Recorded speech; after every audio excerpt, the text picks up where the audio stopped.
तो दोस्तों एक बहुत ही रोचक विश्लेषण निकलकर सामने आया है जो आज मैं आपके सामने रखने जा रहा हूं, जो सीधे सीधे रिलेट करता है भारत, चाइना, रशिया और अमेरिका को लेकर। आप सभी लोग कुछ समय से इस तरह की खबर जरूर सुन रहे होंगे कि रशिया द्वारा अमेरिका के ऊपर आरोप लगाए गए हैं और भारत को आगाह किया गया है कि देखिए अमेरिका भारत के अंदरूनी मामलों में हस्तक्षेप कर रहा है, भारत को अस्थिर करने की कोशिश कर रहा है और भारत के अंदर जो इस समय इलेक्शंस चल रहे हैं उनके अंदर भी इंटरफेरेंस करने की कोशिश कर रहा है, उन्हें प्रभावित करने की कोशिश कर रहा है। और ये सारी बातें रशिया के विदेश मंत्रालय की जो प्रवक्ता है मारिया अखारोव, उनकी तरफ से रखी गई है और काफी मजबूती के साथ रखी गई है। और इन सब आरोपों के पीछे जो रशिया का तथ्य था वो ये था कि अमेरिका द्वारा आतंकी पन्नू को लेकर भारत की खुफिया एजेंसियों के ऊपर जो आरोप लगाए जा रहे हैं, इनको देखते हुए लगता है कि अमेरिका को भारतीयों की मानसिकता और वहां के इतिहास की समझ नहीं है। रूस की तरफ से यह भी कहा गया कि अमेरिका की तरफ से ये सारे आरोप ठीक उसी समय पर लगाए जा रहे हैं जब भारत के अंदर आम चुनाव होने जा रहे हैं और इस तरह के आरोप वगैरह लगाकर भारत के चुनावों को प्रभावित करना और वहां पर राजनीतिक अस्थिरता लाना,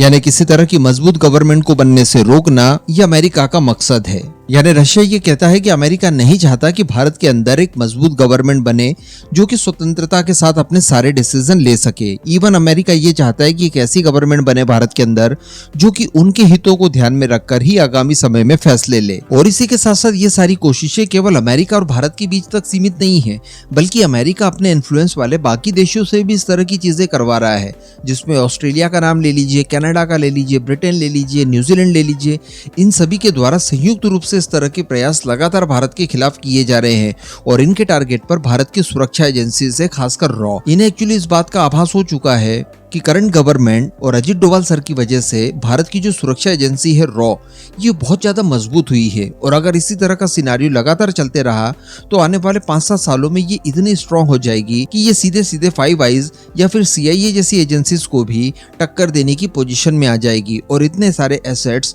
दुनिया भर में स्थापित कर लेगी। इसलिए रॉ को तोड़ना इनकी प्रमुख प्राथमिकता बन चुकी है और इसी वजह से ये इस तरह से भारत के अंदर चुनावों में हस्तक्षेप करने की कोशिश कर रहे हैं। तो ये तो वो सारी चीजें थी जो इस समय एक्चुअली चल रही है, लेकिन ये सारी चीजें रशिया द्वारा कही क्यों जा रही है? तो इसके पीछे कुछ एक्सपर्ट्स द्वारा बहुत ही लॉजिकल तथ्य रखे गए हैं, जिसमें अमेरिका के साथ साथ यहाँ पर रशिया द्वारा चाइना को भी घेरने की कोशिश की जा रही है। देखिए अक्सर हम लोग फॉरेन पॉलिटिक्स के वीडियोस में बैलेंस की बात जरूर करते हैं। जिस तरह से ऑस्ट्रेलिया इस समय चाइना और भारत, अमेरिका इन सबके बीच में बैलेंस बनाने की कोशिश कर रहा है,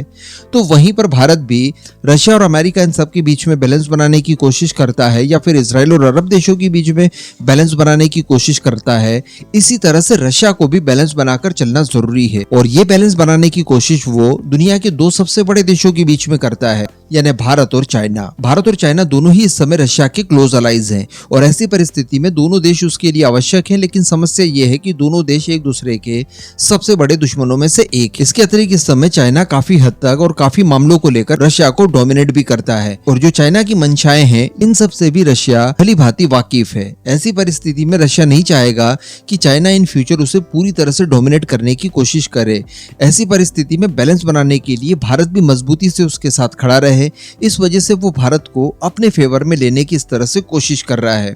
इसके पीछे एक और कारण बताया जा रहा है कि हाल ही में चाइना द्वारा कुछ ऐसे कदम उठाए गए हैं जो कि एंटी रशिया है। आपको याद होगा मैंने आपको वीडियो बनाकर बताया था कि चाइना द्वारा फ्रांस, हंगरी और सर्बिया जैसे कुछ यूरोपियन देशों की विजिट की गई। ये विजिट पूरे 5 सालों के बाद हुई थी और विजिट ठीक उसी समय हुई जब यूरोप और रशिया के बीच में तनातनी बहुत ज्यादा बढ़ गई है। खासकर अगर बात की जाए फ्रांस की, फ्रांस इस समय काफी मुकरता के साथ यूक्रेन का न केवल समर्थन कर रहा है बल्कि रशिया के भी खिलाफ बड़ी बड़ी बातें कर रहा है। इवन नेटो फोर्सेस को यूक्रेन में उतारने की बात कर रहा है। न्यूक्लियर अम्ब्रेला वो बनाना चाहता है पूरे यूरोप में, जो कि रशिया के खिलाफ डिटरेंस का काम करेगा। ऐसी परिस्थिति में उन्हीं देशों की विजिट पर जाना, वो भी 5 सालों के बाद, कहीं ना कहीं चाइना द्वारा इसे एंटी रशिया मूव भी माना जा रहा है। तो इस तरह के बयान देकर न केवल अमेरिका का पर्दाफाश वो भारतीयों के सामने कर रहा है, बल्कि चाइना को भी एक मैसेज देने की कोशिश कर रहा है कि देखिए आप अपने आप को हमारा बाप ना समझिए, क्योंकि हमारे पास पास आपका काउंटर यानी भारत